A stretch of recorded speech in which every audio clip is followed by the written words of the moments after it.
All right, Ed, thank you so much for joining me today. My name is Tomer Borenstein, and I'm the CTO and co-founder at BlastPoint, and I will let Ed introduce himself. Thanks, Tomer. So I'm Ed Budway. I'm the Vice President of Marketing at Evergreen Credit Union in Portland, Maine, and been at the credit union for about a decade now. Spent my whole adult, professional, and marketing career here, learning from some of the best in the business, I would say, and feel super lucky and hyped to kind of discuss community partnerships, AI, whatever it is you've got on the table. Can't wait. Awesome. Thank you for again agreeing to do this chat. I think, before we dive into some of the key topics that I want to go over today, which really will focus a lot about your community partnership approach, because I think that's pretty unique.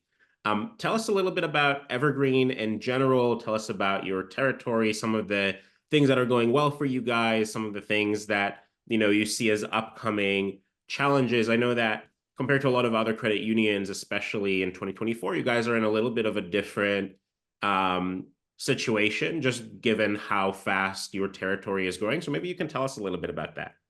For sure. So Evergreen is we're based in Portland, Maine.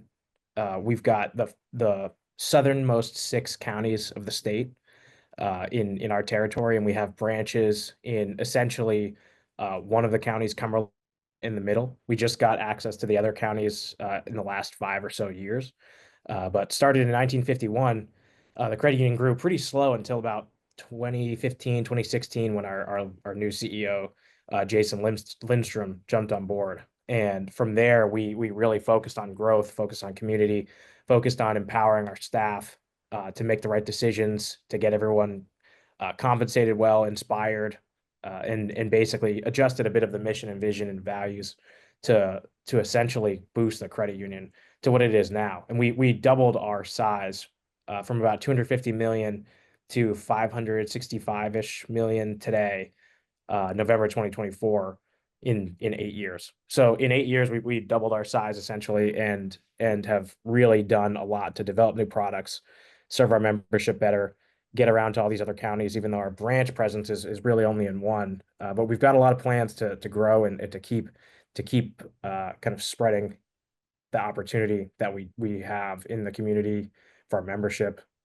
It's really, really exciting. Yeah, I mean, that's incredible. What would you say was kind of the key inflection point besides Jason joining as CEO that enabled you guys to grow at the rate that you have?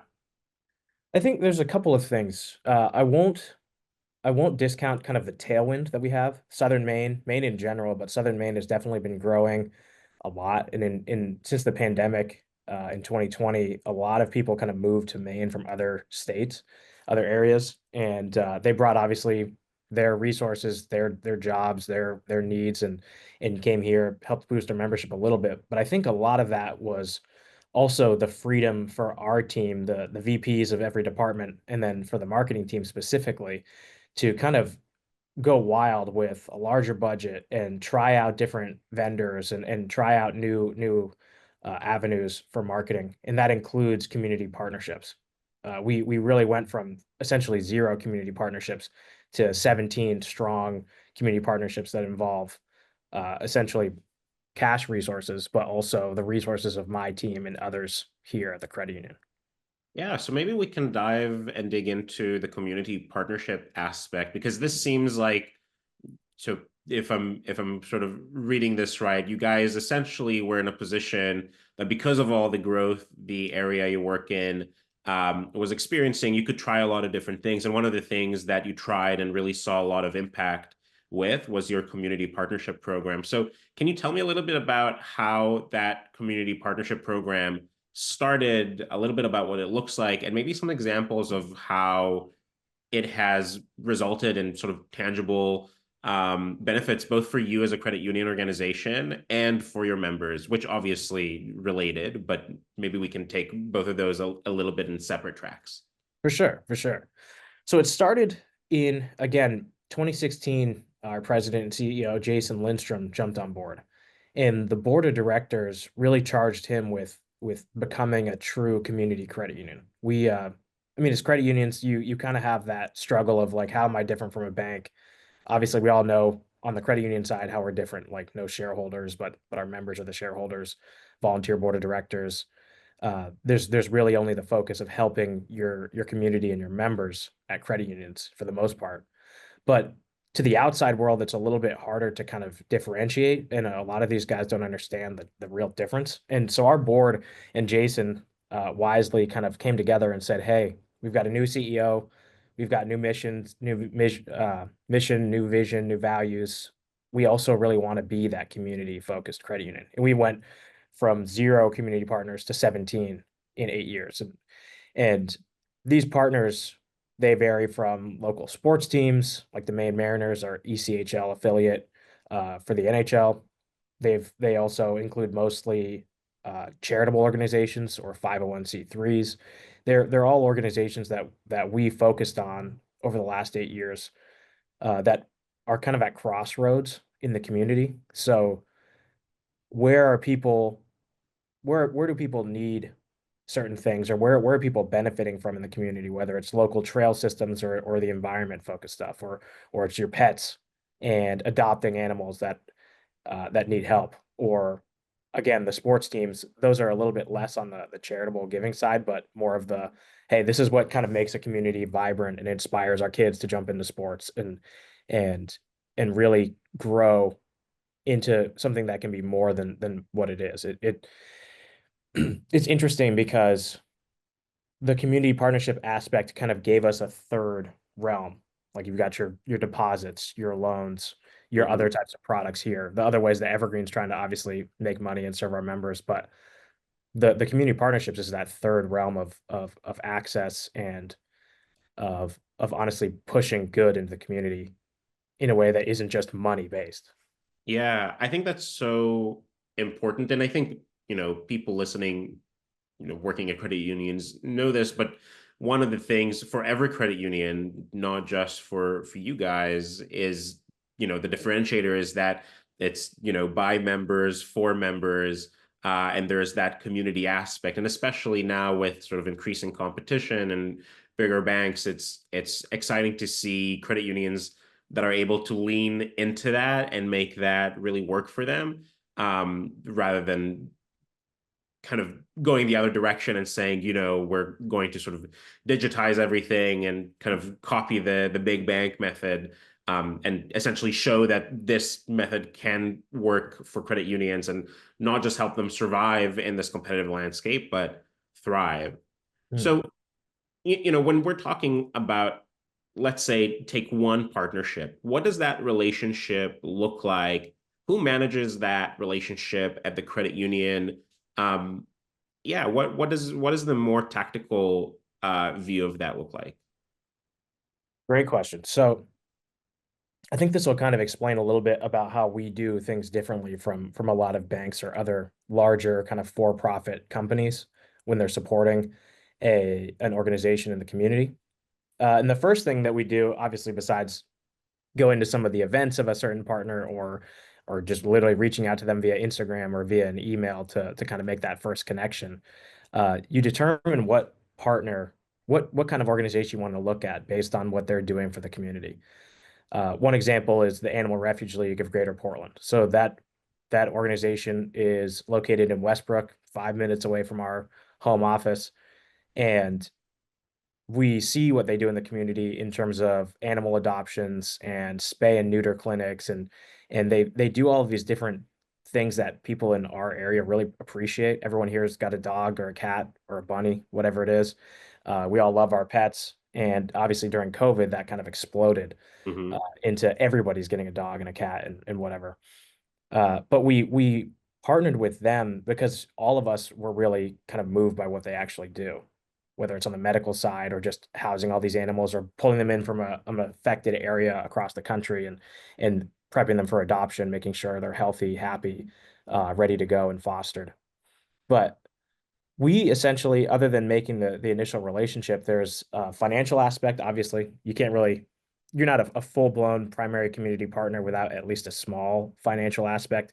Maybe it's Hmm. just a couple $1,000, maybe it's more than that, maybe it's just a few hundred. It just depends on your size as a credit union and what you can kind of afford to do.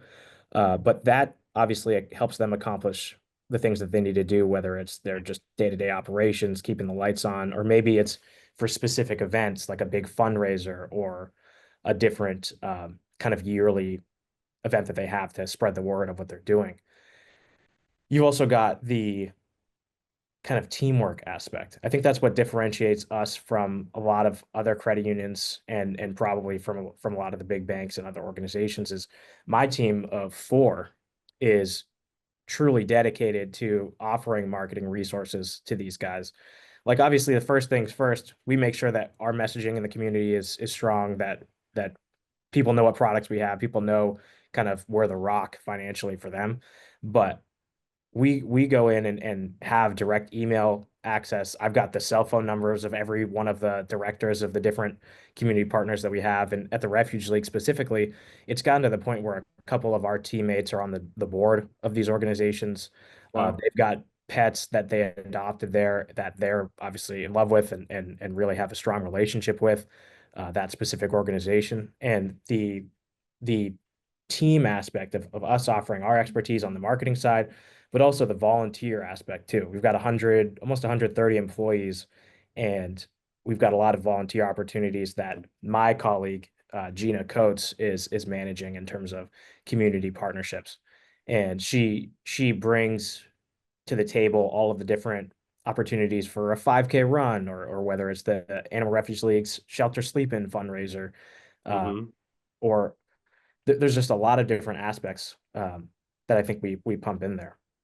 You know, you saying that is just making me think about some of this thought leadership around customer and member satisfaction that's been going around. And a big theme over the last few years, when you're looking at member satisfaction, has been that you can't have member satisfaction without employee satisfaction, right? That's like an integral part of that equation. And, do you think, I mean, I, I don't want to put words in your mouth, but it almost seems like the community partnership can really help with that piece, right? The volunteer aspect, making the employees at the credit union feel connected to the community must have some kind of downstream effect on how the community actually feels when they interact with the different members of your team. Absolutely. I think I mean that you're hitting the nail on the head with the satisfaction piece. Again, I wouldn't the way we do it here is we're not putting like community partnerships or any of these other kind of softer benefits or elements above like what people are making for money, what's their salary, can they afford to live in the area, that kind of thing. But it really gets to the point where you can really feel like you're making a community and a neighborly impact by working here and being on the marketing team or kind of adjacent to my team in that you volunteer or go to the different events and support our partners. And the beauty of it too is you can pick which partners matter to you. So the Animal Refuge League I've talked a lot about, but if you're really into sports, you can jump on board with the Sea Dogs, which is our local minor league baseball affiliate, or the Mariners, like I mentioned earlier, or even Maine Mayhem or Maine Footy. Those are two women's based soccer and football teams. And Would you maybe say that all you're of your community partners are sort of social good non-for-profits, or are some of them for-profits and then maybe it's like a slightly different relationship? the that's a great question too. The our partners for the most part are not for profits or just nonprofits straight up, Hmm. 501(c)(3)s. But a handful of them are for profit, and that would be the sports teams essentially. Honestly, two of the sports teams, the Maine Mariners and the Portland Sea Dogs, are obviously for profit organizations. But everybody else, the Maine Mayhem, Maine Footy teams, the Animal Refuge League, Portland Trails, or different land trusts that we're involved in, all of these guys at different kind of community crossroads are all 501(c)(3)s. And that obviously means that they need as much help as they can get. They're not Right. really making money from themselves. It's all donation run. Maybe you've got a little bit of government assistance depending Hmm. on the organization, but for the most part, it comes from people like our teammates. Comes from Evergreen donations, comes from the community donations that hopefully once they see what we're doing to kind of spread the word, that they jump on board and say, I really like what that organization is doing. We share the same values. We should support them too. Cool. Well, I think in general, when you think about this kind of stuff, there's a lot of intangible good and even things that kind of impact your top and bottom lines in a positive way that come from this that is hard to quantify, right? Like, for example, how does community partnership impact employee satisfaction, and how does that in turn impact member satisfaction, and how does that impact engagement and so on. But how do you think about measuring the impact or success of these partnerships? Do you have a framework that you use when you think about that? How quantified is that versus not? Help me understand what that looks like for you. For sure. So measuring the success of partnerships can be tough sometimes because sometimes you literally just look at your bottom line. Like, what's our membership growth at? We're over 5% a lot of the time, which is amazing. And obviously, we feel lucky, happy to have a community that supports us and wants to join us based on what we offer and what we do in the community. But I think a lot of that quantifiable piece comes to word of mouth, kind of anecdotal. We've got so many situations where somebody from the Animal Refuge League, you look at how many people from the Animal Refuge League or one of our partners who works there, maybe as an employee or volunteers there, come in, and that's literally in our system as their career. Like, that's where they work. Oh, wow. You get the anecdotal evidence of people coming in and just saying straight up, "Hey, I'm opening up a CD here. You support my favorite hockey team, or you support Portland Trails, which is how I get to work every day. I take one of the Portland Trails locally, or this is what I do every day after I get out of the office. Is I take my bike and I ride around the town on these trails. Evergreen's helping them out. Guess what? That makes a difference to me. I want to join you because of that community impact that you're making." The anecdotal piece and the on the flip side, the anecdotal piece from our team actually going to volunteer, the connections that they make there, us seeing the hundreds, sometimes thousands of people who go to the different events based on, or the different events in the community that we're helping support directly. That is kind of our measuring of the community impact. We we as a marketing team are pretty lucky that Jason has kind of set us loose in a way where a lot of our channels, we are obviously measuring the impact. Okay, this channel worth the thousands of dollars that we're throwing at it? For sure. But on the community partner side, he essentially believes in what goes around comes around. So you're spreading the Yeah. positivity, you're making that local impact, and those partners, the more that they communicate with us, the more that they open up their accounts with us. I mean, we've got just this year, 3 of our partners have opened big financial accounts with us. Like, essentially, they're Yeah. using us as their primary financial institution, which is a big milestone So for our team. Uh, it's again a lot of word of mouth, but you really see in a smaller kind of credit union like us, that's easier to quantify and to mhm. recognize as impactful. Yeah, and I think it's undeniable that it has an impact. I mean, you can imagine and you guys can see how the community engages back with you. And this is just a little bit of an aside that this just reminds me of, because obviously there's so many benefits to everyone involved by having these community partnership programs. The employees feel better, you get exposure, members get to know that they have like a great organizations that they can rely on, and it just builds a sense of community. So it's like undeniably a good thing. The analytical part of my brain wants to say, what kind of revenue can I attribute to, X partnership program, which I don't, might not be possible. I Back in college, one of the papers that I had to write for a project was whether social good can be profitable, and used Siam Cement Group in Thailand as an example, which I thought was really interesting. But anyway, that's why part of the reason why I find this so fascinating, because it's one of those things that is kind of soft and hard to quantify, Mhm. like you said, but also so obviously useful and impactful. Um, so yeah, I don't think there is like a silver bullet that can tell you, I don't know if it's an old saying. Someone told this to me once. I know that about 50% of my marketing works, but I'm not sure which half, right? That's Uh, hilarious.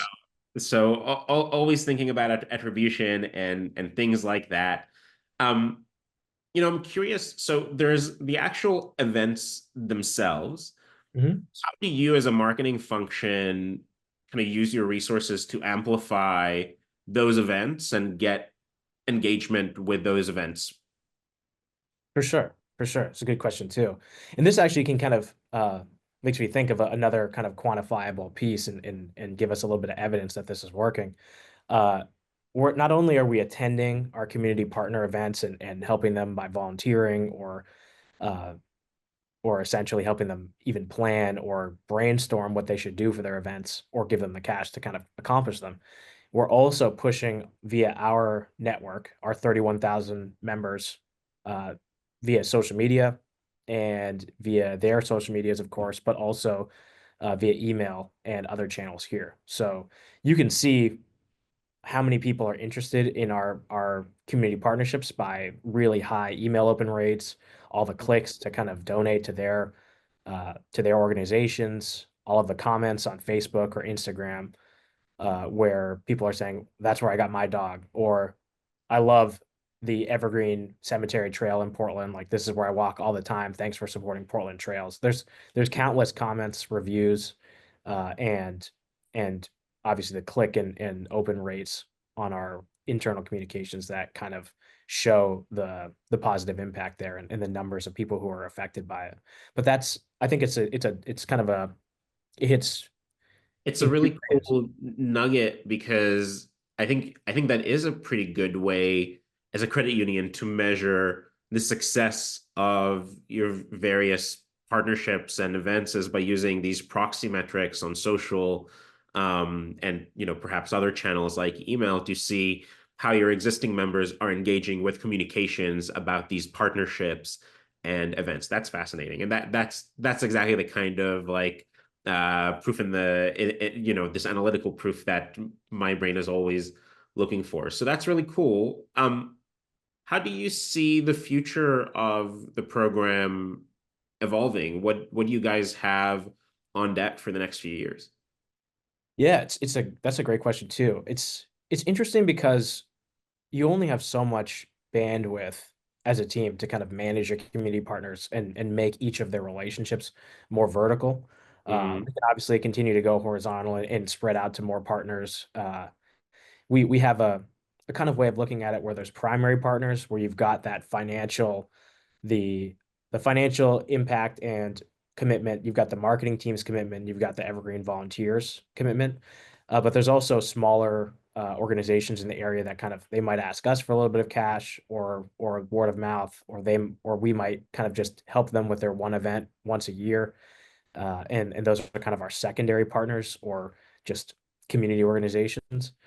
Uh, but in terms of the future, we really want to kind of dig down into the 17 partners that we have today and take advantage of our network to help them, their networks to help us evolve what we're doing for them financially, but also really give them the marketing and volunteer expertise and kind of manpower needed to push their organizations to the next level. I think Evergreen's really grown in the last 8 years, and I think that we can help them transform as well in terms of who they're reaching, how many events they're running, how many animals they're helping if it's a refuge league, how many trails they're building, how many new mountain bike routes that we can kind of bring on board.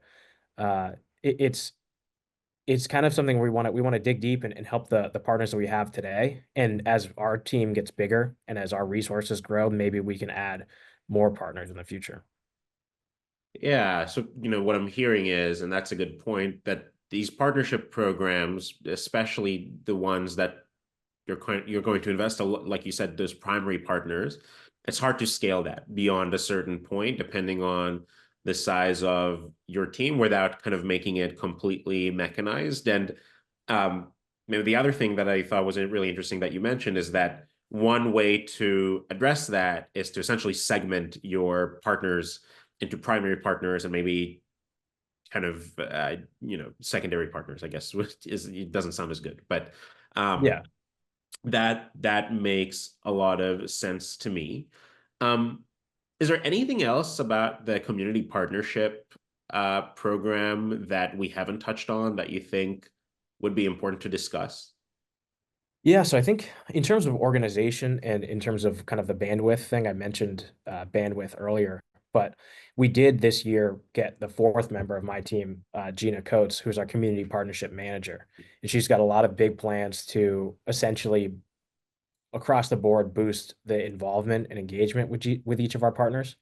But that includes organizing obviously how much we're giving them financially, but it also includes organizing volunteers. So who on the staff has actively volunteered, went to an event, maybe they took some photos and stuff for social media that they can send back to us, but organizing that and incentivizing the staff to go to their favorite community partners and help them out, or just even participate in their event. That on its own, I think, is going to help boost us a lot because previously my team of three kind of split up our partners and were helping them more of on an individual basis and responding to them not necessarily as quickly, not as in depth. Now that we've got our fourth person it whose entire role is to support our partners, I'm really looking forward to how much of our team can get engaged, how much we can give to them in terms of bandwidth and resources. I think it's going to be really, really exciting. Yeah, that so having someone who's kind of full time managing all of those partnerships, definitely it does this scale makes sense, and it would be really interesting to look at some of the data before and after having a full time person, just to see what kind of impact that can have on engagement with members with those partnerships. So I'm really excited to see that evolve as well, and you know, if we're wrapping up about the community program, I do want to touch maybe a little bit on other topics that Sure. you and I have talked about. But how are you guys thinking about technology transformation? Obviously, me being the founder of BlastPoint, I'm always thinking about AI, but I feel like I would be remiss if we didn't ask at least a little bit how you guys are beginning to think about the coming the next wave of tech revolution. Yeah, for sure. I think in terms of the tech revolution and what are we going to use, whether it's for community partners or just in general, the the beauty is there's so many different partners out there that we can use on the tech side. Obviously, BlastPoint's a potential partner as well for the AI side, but we've been talking to different organizations that might be able to help us with organizing our community partners in that they can see how many people have volunteered and when, how much are we giving to each organization. There's a dashboard of all the partners that you have, a calendar of their events. There's some cool partners like that out there that we're talking with, and I'm kind of letting Gina develop her it's almost like you want to do it all on paper and in your lab, so to speak, before you go and just plop it all onto a dashboard and have them kind of do it automatically. But once she has that down and once my budget's up, then I would like to employ the help of platforms like that. Oh, that's so cool. So you guys are giving almost tech benefits to your community partners. In a That way, yeah, in a way that the tech benefit would be, I mean, it'd be more for us to kind of organize it, but at the same time, we'll be able to take whether it's just for now, Gina kind of doing a lot of this manually with the platforms that we have, or whether it's via dedicated platforms, we want to make sure that our partners are using their time super well, using their resources well, using us as beneficially as they can, and then being able to show them later, like, hey, we've had 15 Evergreen volunteers just in the spring. The marketing team, they brought their drone pilot out. We got some good drone footage and video for you guys. We made this sweet video to put on social media, and we pushed your name and your efforts out via our email platform. We want to be able to show them Mhm. that, tell them that, kind of obviously for a little bit of our own gain, but mostly so that they can remain organized. They can come back to their boards of directors and their constituencies and say, look, this partnership with Evergreen is super beneficial. And they're using technology to kind of prove all of the stuff that you're doing on the side, the soft stuff, the volunteering, the heartwarming stuff actually does have data implications. Oh, I really like that. That's not something that I was thinking about before, but I think that makes a lot of sense. Hmm. So as we wrap up, one of the things that I want to ask is, lots of good nuggets here throughout the conversation, but if you had to give one or two pieces of advice to other credit unions that are thinking about starting their own community partnership program or growing theirs, what would that advice be? One or two pieces of advice for credit Or union. That's more. tough. That's so funny. I think the biggest thing is really search within yourself and your teams and recognize what values do you and your credit unions have, and what organizations in your community represent those values and kind of fulfill them. Is it ending hunger in Maine? Ending hunger in Maine is one of our partners. It's kind of an interesting like pseudo partner because all the credit unions in Maine are uh, all working together to kind of help reduce uh, the unfortunate hunger issues in the state. Maine's like 14th, I think, in terms of Wow. food insecurity, which is not a good rank, obviously, but Not something I uh, expect. yeah, you wouldn't expect that at all from a state like Maine. But the the reality is that people really need our help with that. I think it's pretty tough to find somebody who says, no, we shouldn't donate any money to ending hunger in Maine, or we shouldn't hold a disc golf fundraiser for it and raise $25,000 or whatever it is to go volunteer at a food bank in the area. And for those reasons and kind of that thought process of how are we all aligned values wise, that can kind of help you determine here's where we should put a little bit of cash and here's where we can feel better ourselves and also make these guys feel better and more uh, kind of the alleviate some of the difficulties and the strain that a lot of these organizations face by offering our volunteerism, offering our time, offering our expertise to these different organizations. So choose them wisely, because once you get into a strong community partnership, it takes a lot more time than you'd think to truly make that positive impact and to make sure that both organizations, your credit union and your community partner, are gaining the most out of the relationship. Yeah, it's a real investment. And Ed, I should have asked this earlier, but Evergreen isn't a community development financial institution, a CDFI. Is that right? Correct. Correct. Okay, which I think is notable because of the fact you guys are so focused on community. And I think it's just a really awesome way of, for credit unions that are not necessarily CDFIs or focused on low income areas, there are people who are lower income anywhere and any community, beyond that, there are lots of other ways to engage with their community. So I think that's a really just important thing to note here. Mm. And I guess just to wrap this up, if there's anyone listening, members of the community, organizations, how do they get in touch and involved with the different events and initiatives you guys got going on? So yeah, like I said at the beginning, we serve Southern Maine specifically. That's we're a state chartered credit union. But if you want to reach us, we're all over social media. Emma Pierce, our social media guru. She's killing it online, doing a great job. So she'll be able to answer you very quickly if you have any questions or thoughts. But you can obviously reach me. Anybody's welcome to email me if they have any questions or thoughts about community partners, or they want to run some brainstorming by us. That's at ebudway@egcu.org. The other thing is to send us a contact us form on our website, shoot us a message on social media or on LinkedIn. Any of the Evergreen teammates, if they see something that even remotely smells like marketing, they funnel it right to me and my team, and it's super easy we'll get back to you quickly. But Awesome. we're always looking to kind of help others get started with this. Like I mentioned, I think one tip, but we've got like 10 bajillion tips for community partnerships with what we've learned over the last 8 years, and we'd be happy to help any credit union around the country get that much closer to their community, to get that much more involved, and to really feel like their job isn't just a job, but it's a really fulfilling, heartwarming career where they can help their community and their neighbors.